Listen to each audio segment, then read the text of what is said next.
வணக்கம் தாய் தமிழ் உறவுகளுக்கு. நாங்கள் காரைக்குடி தெற்கு பகுதியிலேருந்து வர்றோம். நாங்கள் ஒரு 5 பிரிவாக பிரிஞ்சு நாங்கள் தெற்கு பகுதியில் எல்லா ஏரியாவுக்கும் போயிட்டுருக்கோம். 5 பிரிவாக. அதே மாதிரி வடக்கு, மேற்கு, கிழக்கு எல்லா பகுதியிலையுமே அது மாதிரி பிரிஞ்சு எல்லாருமே வாக்கு சேகரிச்சுட்டு இருக்காங்க. அண்ணன் செந்தமிழன் சீமான் அண்ணன் 18ஆம் தேதிக்கு மேலே வர்றாங்க. அப்போதைக்கு எல்லா ஏரியாவுமே ஃபுல்லாக காரைக்குடி, புதுவயல் சட்டமன்ற தொகுதி அனைத்து இதுவுக்குமே பிரச்சாரத்துக்கு அண்ணன் போகிறாங்க. 5 பிரிவா நாங்க போயிட்டு இருக்கோம். நடுவன், வடக்கு, கிழக்கு, அதுல ஒவ்வொரு பிரிவா தெற்கு. இல்ல காரைக்குடி மாவட்டத்தையே 5 தான் பிரிச்சிருக்காங்க.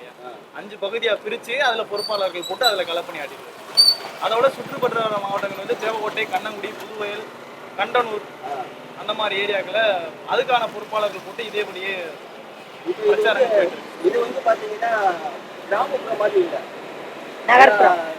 நகரப்புறம் தான். இது நகரப்புறம்.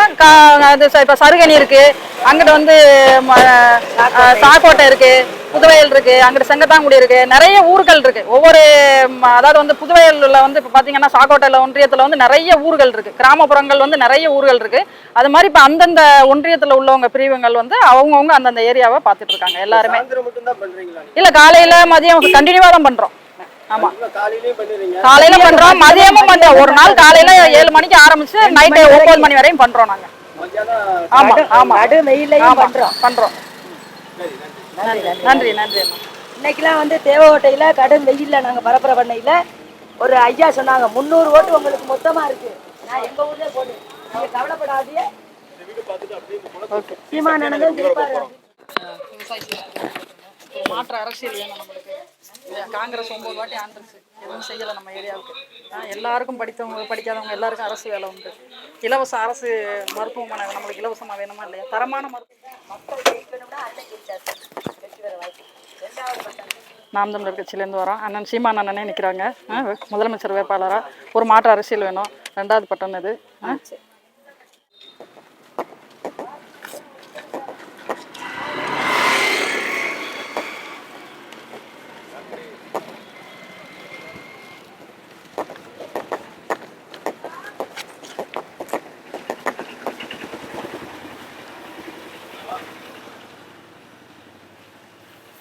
அண்ணா, நாம் தமிழர் கட்சியிலேருந்து வரோம். விவசாய சின்னத்துக்கு ஓட்டு போட்டுருங்க. ஒரு மாற்று அரசியல் வேணும். முதலமைச்சர் வேட்பாளராக சீமான் அண்ணன் நிற்கிறாப்புல. பிறந்து வளர்ந்த ஊரில் நிற்கிறாப்புல. இங்கே பேசுறதெல்லாம் கேட்டிருக்கீங்களா? சட்டசபைக்குள்ள போனால் எப்படி இருக்கும்னு நினைங்க. ஒரு நபர் வேணும் நம்மளுக்காக, தமிழை காக்கிறதுக்கான ஒரு நபர் வேணும் இல்லையா? ஒரு வாய்ப்பு. மது இல்லா தமிழகம் வேணும் நம்மளுக்கு.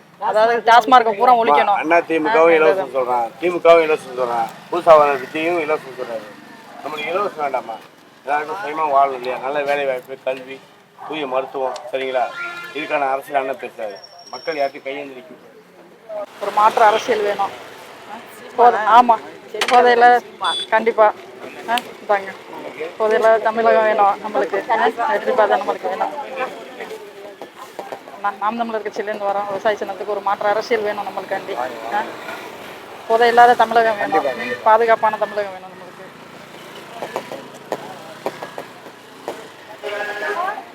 கல்வி வள்ளல் அழகப்பா செட்டியார் வள்ளல் கொடுத்துருக்காரு. ஆனா தரமான கல்வி அங்க கிடையாது.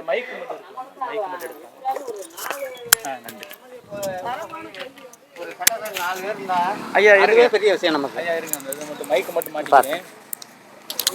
என்ன நம்ம தொகுதியில சீமான் அண்ணன் போட்டியிறாங்க, உங்களோட கருத்தை சொல்லுங்க. நீங்க ஒரு விவசாயி, விவசாய சின்னத்தை. என்னுடைய கருத்து என்னன்னா, சீமானுடைய கொள்கை கோரிக்கையெல்லாம் நல்ல விஷயம். அதை மக்கள் அவ்வளோ இன்னமும் ஏற்றுக்கிறதுக்கு மக்கள்னால முடியலை, சரிங்களா? அதுபோக ஏதோ ஒரு 4 பேராச்சும், யாராச்சும் ஒரு 2 பேர் சட்டசபையில் போய் பேசுகிற அளவுக்கு ஒரு 2 சீட்டு 3 சீட்டு பிடிச்சாலே நம்ம முதலமைச்சர் தான். சீமான் முதலமைச்சர், சரிங்களா? ஆளு எல்லாருமே இருக்காங்க. சமயத்தில் மாறிடுறாங்க. இப்போ எல்லாரும் என்ன நினைக்கிறான்னா, நம்ம ஒரு ஓட்டை போட்டு என்ன பண்ண போறோம் அப்படியே நினைச்சு இந்த இப்ப நம்ம போட்டா அவர் வரப்போறாரு. எல்லாருமே சேர்ந்து போட்டாங்கன்னா வந்துருவார்ல. எல்லாம் போட்டா தானே வர முடியும். மக்கள் இப்ப இருக்க கரண்ட்ல இருக்க சட்டமன்ற வேட்பாளர், அதாவது முன்னாடி இருந்த எம்எல்ஏ இந்த சட்டமன்றத்துல இருந்துட்டு இந்த காரைக்குடி தொகுதிக்கு நான் எதுவுமே அவர் செஞ்சது இல்ல, இதை சீமான் வந்தாக்கா மாத்தலாம் அப்படின்றது உங்களோட கண்டிப்பா அதுதான் இப்ப சட்டசபையில இப்ப எம்எல்ஏ இருக்காங்க, அதே மாதிரி அமைச்சர் இருக்காரு, அமைச்சர் பெரியார் அமைச்சர் இருக்காரு. அமைச்சர் இருந்து இப்ப அவர் என்ன பண்ணியிருக்காரு, தமிழ்நாட்டுக்கு அமைச்சரா இருக்காரு. அவர் ஒரு துறையில இருக்காரு, அறநிலையில இருந்தாரு, இதுல ஒவ்வொரு துறையில இருக்காருல்ல. அந்த துறையில இருந்து தமிழ்நாட்டுக்கு என்ன பண்ணியிருக்காரு, இல்ல அவர் தொகுதிக்கு என்ன பண்ணியிருக்காரு? சரிங்களா? மாங்கடி ஐயா ஏதாவது உங்களுக்கு பண்ணாங்களா இங்க? அதைத்தான் சொல்றேன். ஒரு அமைச்சரா இருந்துகிட்டே இப்படி பண்ண மாட்டேங்க. அப்புறம் இவரெல்லாம் பத்தி பேசி நம்ம என்ன பண்றது? சரிங்களா? இதுலயே வந்து நம்மாலே ஒரு 4 எம்எல்ஏ வந்து நம்ம தொகுதி எந்த தொகுதியோ ஒரு 4 பேர் வந்தாங்கன்னா கண்டிப்பா பேசுவாங்க, தமிழ்நாட்டுக்கு ஃபுல்லா பேசுவாங்க. சரிங்களா? ஆமா, கண்டிப்பா நல்ல விஷயத்த யாருங்க ஏத்துக்கிறா? கல்ல இருக்குது, பதினி இருக்குது, இது எவ்வளவு உடம்புக்கு நல்லது, எவ்வளவு அது சாப்பிட்றதுனால என்ன இருக்கு, இதை சாப்பிட்றதுனால என்ன கெடுதல் இருக்குது, அது எல்லாமே தெரியுது. ஆனா மாற்றம் வரணும், அதைத்தான் நம்ம எதிர்பார்க்கிறோம். ஏதாச்சும் ஒரு 4 பேர், எனக்கு நம்ம தலைவரே முதலமைச்சரா இல்லை, நான் ஒரு 4 பேர் உள்ள போய் பேசலாம், அது போதும் நமக்கு. 4 பேர் போயிட்டா தான் அப்புறம் 10 பேர் அப்படின்ட்டு வந்துருவாங்க. உங்க பார்வையில மக்கள் ஆதரவு தராங்க? எங்க பக்கத்துல எல்லாருமே ஆதரவு தராங்க. நம்மளுக்கு புரியுது. இவங்க எல்லாம் இவன் மாத்தி அவன் எல்லாம் கொள்ளையடிக்கிறதுக்கு தான் வர்றாங்க போறாங்கன்னு நல்லா தெரியுது. யாரு ஒருத்தர் காசு கொடுக்காம வர்றாளோ அவங்க தான் நேர்மையா வருவாங்க. சரிங்களா? காசு கொடுத்து வரும்போது இப்போ நம்மள்ட்ட 5000 கொடுத்துட்டு 2000 கொடுத்துட்டு அடுத்து நம்ம 5 வருஷத்துக்கு அது நம்ம தலையெழுத்து.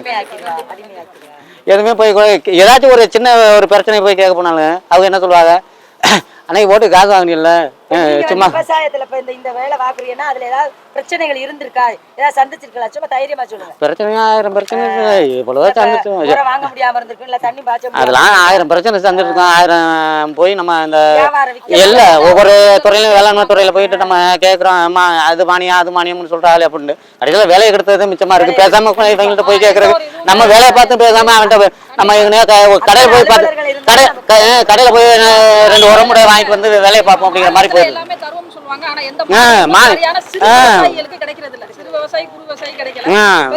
பெரிய ஆளுகளுக்கா நீங்க சொல்ற மாதிரி இப்போ 1 ஏக்கர் வச்சிருக்கவனுக்கு ஒண்ணுமே பண்ண மாட்டேங்கிறா.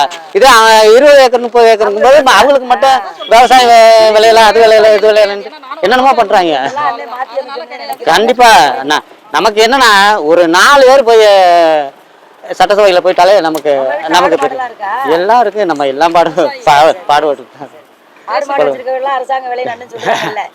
கண்டிப்பா நமக்கு அரசாங்க வேலையெல்லாம் நமக்கு அரசாங்க வேலைன்னு வேணாம். நமக்கு இந்த ஆதரவு இந்த ஆடு மாடு வச்சிருக்கான் அது மானியம் இது மானியங்கிறாங்க, கடையில் பார்த்தா ஒண்ணுமே வர மாட்டேங்குது. இதை போய் கேட்கறதுக்கு நமக்கு வேலையை எடுத்துட்டு போற மாதிரி இருக்கு. வேலையை எடுத்துட்டு போனாலும் ஒரு நாள்ல காரியம் நடக்குதா, 1 வாரம் 1 மாசம் ஆகி போகுது. அதனால போறதுக்கே நமக்கு பிரியம் இல்லாம இருக்கு.